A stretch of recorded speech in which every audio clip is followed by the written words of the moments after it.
الحمدللہ رب العالمین والصلاة والسلام علی سید المرسلین اما بعد فاعوذ باللہ من الشیطان الرجیم بسم اللہ الرحمن الرحیم۔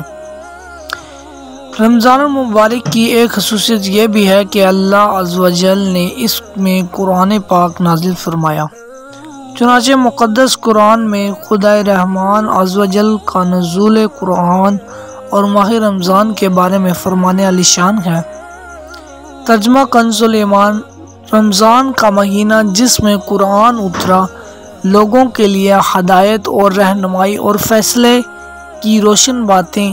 تو تم میں جو کوئی یہ مہینہ پائے ضرور اس میں روزے رکھے، اور جو بیمار یا سفر میں ہو تو اتنے روزے اور دنوں میں رکھے۔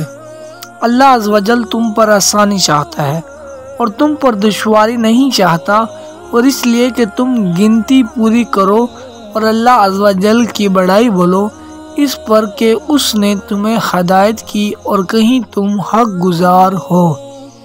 پیارے پیارے اسلامی بھائیوں، اس واقعے سے، اس حدیث سے، اس قرآن کے ترجمے سے ہمیں یہ سبق ملتا ہے کہ اللہ تعالیٰ نے ہم پر روزے فرض کیے ہیں۔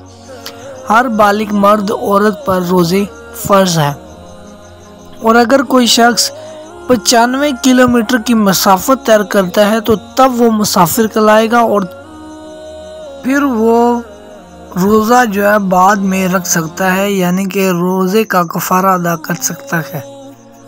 اسی طرح جب کوئی شخص بیمار ہو جائے کہ ڈاکٹر اس کے منع فرما دیں کہ آپ روزہ نہ رکھیں، تو وہ روزے کو سکپ کر کے بعد میں روزہ رکھ سکتا ہے۔ جزاک اللہ خیرہ۔ اگر ویڈیو میں آپ کو کوئی چیز سمجھ نہ آئی ہو تو کمنٹس میں لازمی بتائیے۔ اللہ حافظ۔